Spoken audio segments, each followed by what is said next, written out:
Welcome back everyone. Today we are going to start chapter 1, crop production and management. Paheli and Bujo went to their uncle's house during the summer vacation. Their uncle is a farmer. One day they saw some tools like hopi, sickle, shovel, plow, etc. in the field. So I want to know where and how to use these tools. Bojo asked. So you have learned that all living organisms require food. Plants make their own food themselves. Can you recall how green plants synthesize their own food? Animal, including humans, are not able to make their own food. So where do animals get their food from? So we know that plants make their own food, but animals and humans are dependent on plants. But first of all, why do we have to eat food? You already know that energy from the food is utilized by organisms for carrying out their various body functions, such as digestion, respiration, and excretion. We get our food from plants or animals or both. Since we all need food, how can we produce more food to large people of a country? Food has to be produced on a large scale. In order to provide food for large population, regular production, proper management and distribution is necessary. So to provide the population with proper food and with the quantity which the population need, we need to have regular production, proper management and distribution. So 1.1 agricultural practices. Till 10,000 BCE, people were nomadic. They were wandering in groups from place to place in search of food and shelter. They ate raw fruits and vegetables and started hunting animals for food. Later, they could cultivate land and produce rice, wheat, and other food crops. Thus was born agriculture. So it is clear. When plants of the same kind are cultivated at one place on a large scale, it is called a crop. For example, crop of wheat means that all the plants grown in a field are that of wheat. So it is clear from the explanation. You already know that crops are of different types like cereals, vegetables and fruits. These can be classified on the basis of the season in which they grow. India is a vast country. The climatic conditions like temperature, humidity and rainfall vary from one region to another. Accordingly, there is a rich variety of crops grown in different parts of our country. Despite this diversity, two broad cropping patterns can be identified. These are Kharif crops and Rabi crops. Kharif crops are the crops which are sown in rainy season are called Kharif crop. The rainy season in India is generally from June to September. Paddy, maize, soybean, groundnut and cotton are Kharif crops. So you should remember that paddy, maize, soybean, groundnut and cotton are Kharif crops. And Rabi crops, the crops grown in winter season, October to March, are called Rabi. Examples of Rabi crops are wheat, gram, pea, mustard and linseed. Beside these, pulses and vegetables are grown during summer at many places. So 1.2 basic practices of crop production. Why paddy cannot be grown in the winter season? Paddy requires a lot of water, therefore it is grown only in the rainy season. So you should have seen the paddy farm. So they require very much water. Cultivation of crops involves several activities undertaken by farmers over a period of time. You may find that these activities are similar to those carried out by a gardener or even by you when you grow ornamental plants in your house. These activities or tasks are referred to as agricultural practices, which are listed as preparation of soil, sowing, adding manure and fertilizers, irrigation, protecting from weeds, harvesting and storage. So first is preparation of soil. The preparation of soil is the first step before growing a crop. One of the most important tasks in agriculture is to turn the soil and loosen it. This allows the roots to penetrate deep into the soil. The loose soil allows the root to breathe easily even when they go deep into the soil. Why does the loosening of soil allow the roots to breathe easily? The loosened soil helps in the growth of earthworms and microbes present in the soil. These organisms are friends of the farmer since they further turns and loosens the soil and add humus to it. But why the soil needs to be turned and loosened? You have learned in the previous classes that soil contains minerals, water, air and some living organisms. In addition, dead plants and animals get decomposed by soil organisms. In this way, Various nutrients in the dead organisms are released back into the soil. These nutrients are again absorbed by the plants. So plants absorb them. Since only a few centimeters of the top layer of soil support plant growth, turning and loosening of soil brings the nutrient-rich soil to top such that plant can use these nutrients. Thus, turning and loosening of soil is very important for cultivation of crop. So it is very important process. The process of loosening and turning of the soil is called tilling and plowing. This is done by using a plow. Plow are made of wood or iron. If the soil is very dry, it may need watering before plowing. The plowed field may have big clumps of soil called crumbs. It is necessary to break these crumbs. Leveling the field is beneficial for sowing as well as for irrigation. Leveling of soil is done with the help of a leveler. So leveling is done by a leveler. Sometimes manure is added to the soil before tilling. This helps in proper mixing of manure with soil. The soil is moistened before sowing. So before sowing, the soil is moistened. Agricultural implements. Before sowing the seeds, it is necessary to break soil clumps to get better yield. This is done with the help of various tools. The main tool used for this purpose are the plow, hoe and a cultivator. So you can see here is a plowshare, plow shaft and a beam. The figure. So plow, this is being used since ancient times for tilling the soil, adding fertilizer to the crop, removing the weed and turning the soil. So these three functions are done by a plow. This is made of wood and is drawn by a pair of bulls or other animals, horses and camels. It contains a strong triangular iron strip called plowshare.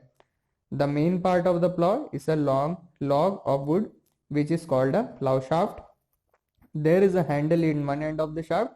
The other end is attached to the beam which is placed on the bull's neck. One pair of bull and a man can easily operate the plow. So you can see a man is operating a plow. The indigenous wooden plow is increasingly being replaced by iron plows nowadays. So you will see iron plows are used nowadays.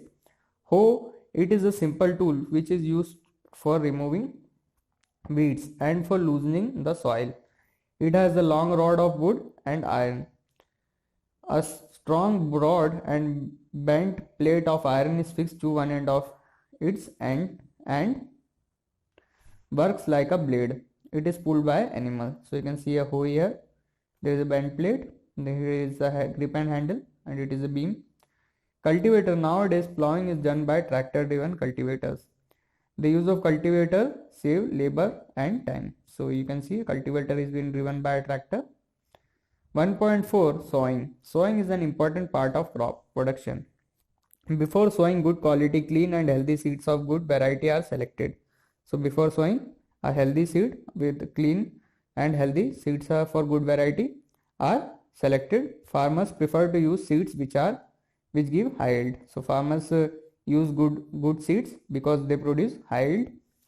So selection of seed. One day I saw my mother put some gram seeds in a vessel and pour some water on them. After a few minutes, some seeds started to float on top. I wonder why some seeds float on water. So when the seed is bad, they float on water. That's why. Activity 1.1. Take a beaker and fill half of the water with water. Put a handful of wheat seed and stir well. Wait for some time. Are there seeds which float on water? Would those be lighter or heavier than those which sink? Why would they be lighter? Damaged seeds become hollow and are thus lighter. Therefore, they float on water. This is a good method for separating good healthy seeds from the damaged one. Before sowing, one of the important tasks is to know about the tool used for sowing seeds. So you can see for sowing seed, tools are used. So traditional tool is given here. The tool used traditionally for sowing seeds is shaped like a funnel. So you can see it is shaped like a funnel. As you can see in figure, the seeds are filled through the funnel, passed down through the 2 or 3 pipes having sharp ends. These ends pierce into the soil and place seed there. So you can see here traditional way of sowing. Now a seed drill is given here. Nowadays the seed drill figure 1.2b is used for sowing with the help of a tractor. This sows the seed uniformly in equal distance and depth. It ensures the seed get covered by the soil after sowing. So you can see here, seed gets covered after it is sown. And this protects seeds from being eaten by birds. Sowing by using a seed drill saves the time and labor. There is a nursery near my school. I found that little plants were kept in small bags. Why are they kept like this? Paheli says, seeds of a few plants such as paddy are first grown in a nursery. When they grow into seedling, they are transplanted into the field manually. Some forest plants and flowering plants are also grown in the nursery. Appropriate distance between the seeds is necessary to avoid overcrowding of plants. So there should be distance between every plant. Otherwise, there will be overcrowding of the plants. This allows plants to get sufficient sunlight, nutrient, and water from the soil. So when they are in a distance, they get enough sunlight, nutrient, and water from the soil. At times, a few plants may have been removed to prevent overcrowding. So to prevent overcrowding, the farmers remove some plants. 1.5 Adding manure and fertilizers. The substances which are added to the soil in the form of nutrient for the healthy growth of the plant are called manure and fertilizers. Bujo says, I saw a healthy crop growing in a farm. In the neighboring farm, the plants were weak. Why do some plants grow better than others? Soil supplies mineral nutrients to the crop plants. These nutrients are essential for the growth of plant. In certain areas, farmers grow crop for after crop in the same field. The field is never left uncultivated or fallow. Imagine what happened to the nutrients. Continuous cultivation of crops makes the soil poor in nutrients.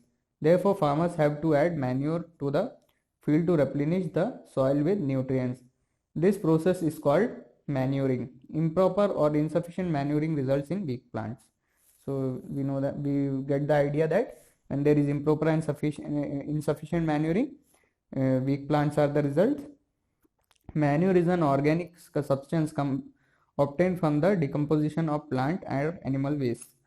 Farmer dump plant and animal waste in a pit at open place and allow it to decompose.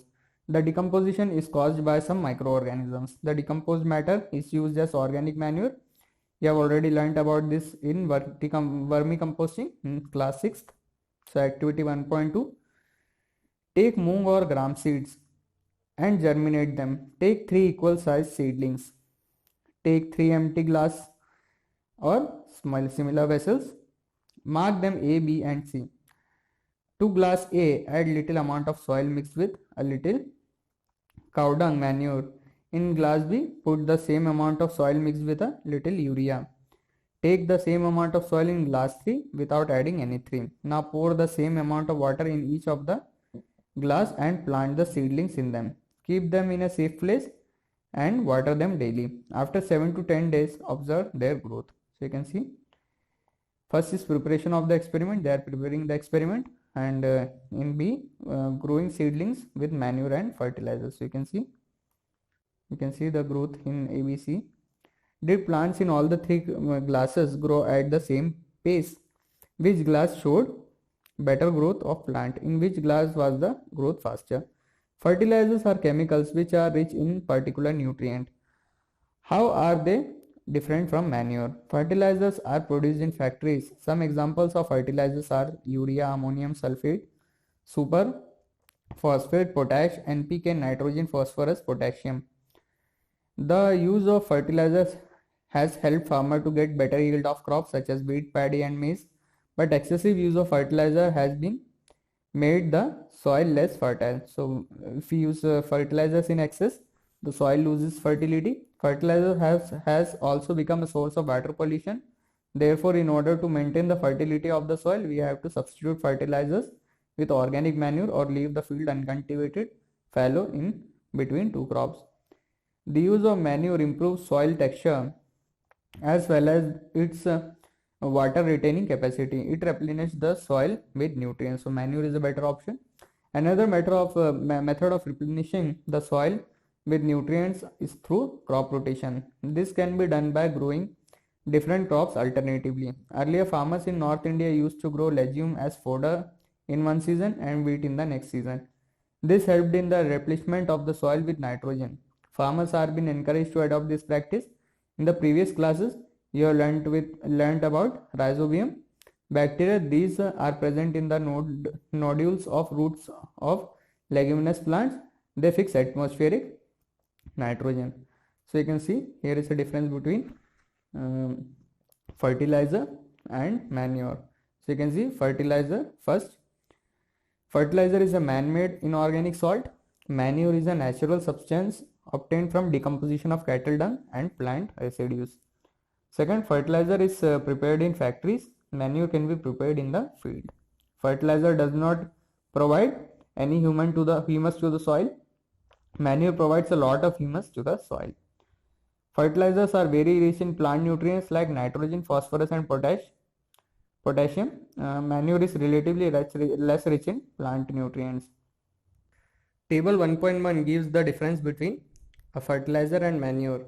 Advantages of manure. The organic manure considered as this is because it enhances the water holding capacity of the soil. So manure enhances the water holding capacity of the soil. It makes the soil porous, due to which exchange of gases becomes easy. It increases the number of friendly microbes. It improves the texture of the soil. So it is very helpful. 1.6 irrigation. All living beings need water to live.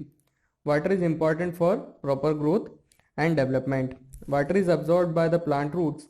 Along with water, minerals and fertilizers are also absorbed. Plant contains nearly 90% water. Water is essential because germination of seed does not take place under dry condition. So for germination of seed, we require water. Nutrients dissolved in water are transported to each part of the plant. Water also protects the crop from being frost or hot air currents. To maintain the moisture of the soil for healthy crop growth, fields have to be watered regularly. So fields have to be watered regularly to moisten the soil. The supply of water to crops at regular intervals is called irrigation. So the supply of water to the crops is called irrigation. The time and frequency of irrigation varies from crop to crop, soil to soil and season to season. In summer season, the frequency of watering is higher. Why is it so? Could it due to the increasing rate of evaporation of water from the soil and leaves? Yes. I am very careful this year about watering the plant. Last summer my plants dried up and died. So sources of irrigation. The sources of water for irrigation are wells, tube wells, ponds, lakes, rivers, dams and canals. So here's the traditional method of irrigation. The water available in wells, lakes and canals is lifted up by different method in different regions for taking it to the fields. Cattle or human labor is used in these methods. So these methods are cheaper but less efficient. The various traditional ways are first mode pulley system and second is chain pump. So you can see chain pump in B figure. So third is Dekli, you can see the Dekli process, and fourth is Rahat, so lever system.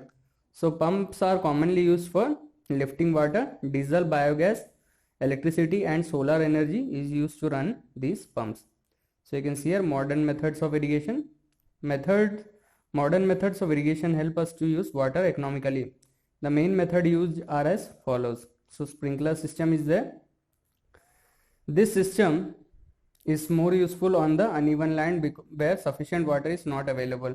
The perpendicular pipe having rotating nozzles on top are joined to the main pipeline at regular intervals. When water is allowed to flow through the main pipe under pressure, with the help of a pump, it escapes from the rotating nozzle. It gets sprinkled on the crop as if it is raining. Sprinkler is very useful for lawn, coffee plantation and several other crops. So you can see second is drip system. Here is the drip system. In this system, the water falls drop by drop directly near the roots. So it is called the drip system. It is the best technique for watering fruits, plants, gardens and trees. You can see here, water is not wasted at all. It is a boon in regions where availability of water is poor. So you can see the drip system. 1.7 Protection from weeds. Bujo and Paheli went to a nearby wheat field and saw that there were some other plants in the field growing along with the wheat plant. So Bojo says, have these other plants been planted purposely? In a field, many other undesirable plants may grow naturally along with the crop. These undesirable plants are called weeds. The removal of weeds is called weeding. Weeding is necessary since weeds compete with the crop plants for water, nutrients, space, and light. Thus, they affect the growth of the crop. Some weeds interfere even in harvesting and may be poisonous for animals and human beings. So, weeds have to be removed. Farmers adopt many ways to remove weeds and control their growth. Tilling before sowing of crop helps in uprooting and killing of weeds, which may be then dry up and get mixed up with the soil. The best time for the removal of weed is before they produce flowers and seeds. The manual removal includes physical removal of weed by uprooting or cutting them close to the ground. From time to time, this is done with the help of a khurpi. A seed drill, you will see in figure 1.2b, is also used to uproot weeds. Weeds are also controlled by using certain chemicals called weedicide like 2,4-D. These are sprayed in the field to kill the weeds. They do not damage the crop. The weedicide are diluted with water to the extent required and sprayed in the field with the sprayer. So you can see a spraying weedicide is sprayed by the farmer in the figure. Do weedicides have any effect on the person handling the weedicide spray? As already mentioned, the weedicides are sprayed during the vegetative growth of weeds before flowering and seed formation. Spraying of weedicide may affect the health of farmers, so they should use this chemical with very care. They should cover their nose and mouth with a piece of cloth during spraying of these chemicals. So they are very harmful. They should cover their nose and hands and mouth. 1.8 Harvesting. Harvesting is a crop is an important task. The cutting of crop after it mature is called harvesting. So when the crop is matured, it is being cut and it is called harvesting. In harvesting, crops are pulled out or cut close to the ground. It usually takes 3 to 4 months for a cereal crop to mature. Harvesting in our country is either done manually by sickle, you can see sickle in figure, and by a machine called harvester. In the harvested crop, the grain seeds need to be separated from the chaff. So the process is called threshing. This is carried out with the help of a machine called combine, which is in fact a harvester as well as a thresher. So you can see a combine in figure 1.8. After harvesting, sometimes shrubs are left in the field, which are burned by fire. Pahari is worried. She knows that it causes pollution. It may also catch fire and damage the crop lying in the field. So farmer with small holding of land do the separation of grain and chaff by winnowing. You have already studied in class 6. So winnowing machine you can see in the figure 1.9. Harvest festivals. After 3 or 4 months of hard work, there comes the day of the harvest. The sight of golden field of standing crops laden with grains fill the heart of the farmer with joy and a sense of well-being. The effort of the past season have borne fruit and it is time to relax and enjoy a little. The period of harvest is thus a great joy and happiness in all the parts of India. Men and women celebrate it with great enthusiasm. Special festivals associated with the harvest season are Pongal, Baisakhi, Holi, Diwali, Nabanya and Bihu. 1.9 Storage. Storage of produce is an important task. If the harvested grain are to be kept for longer time, they should be safe from moisture. So they should be safe from moisture if you have to keep it for longer time. They should be safe from moisture, insects, rats and microorganisms. Harvested grains have more moisture. If freshly harvested grain seeds are stored without drying, they might get spoiled or attacked by organisms, making them unfit for the use of or for germination. Hence, before storing them, the grains are properly dried in the sun to reduce the moisture in them. This prevents the attack by insect pests, bacteria and fungi. So Pahili says, I saw my mother putting some dried neem leaves in the iron drum containing wheat. I wonder why. So you can see here silos for storing grain and storage of grain in gunny bags in granaries. You can see farmers store grains in jute bags or metallic bins. However, large-scale storage of grain is done in silos and granaries. To protect them from pests like rats and insects, dried neem leaves are used for storing food grains at home. For storing large quantities of grains in big godowns, specific chemical treatments are required to protect them from pests and microorganisms. After completing the table, you must have seen, so you can see the table, food from animal. Here's an activity. You can say make the following table in your notebook and complete it. So food and source. You can see milk, cow, buffalo, goat, she camel, etc. After completing this table, you must have seen that like plants, animals also provide us with different kinds of food. Many people living in the coastal areas consume fish as a major part of their diet. In the previous classes, we have learnt about the food that we obtain from plants. We have just seen that the process of crop production involves a number of steps like selection of seeds, sowing, etc. Similarly, animals reared at home or in farm have to be provided with proper food, shelter and care. When this is done on large scale, it is called animal husbandry.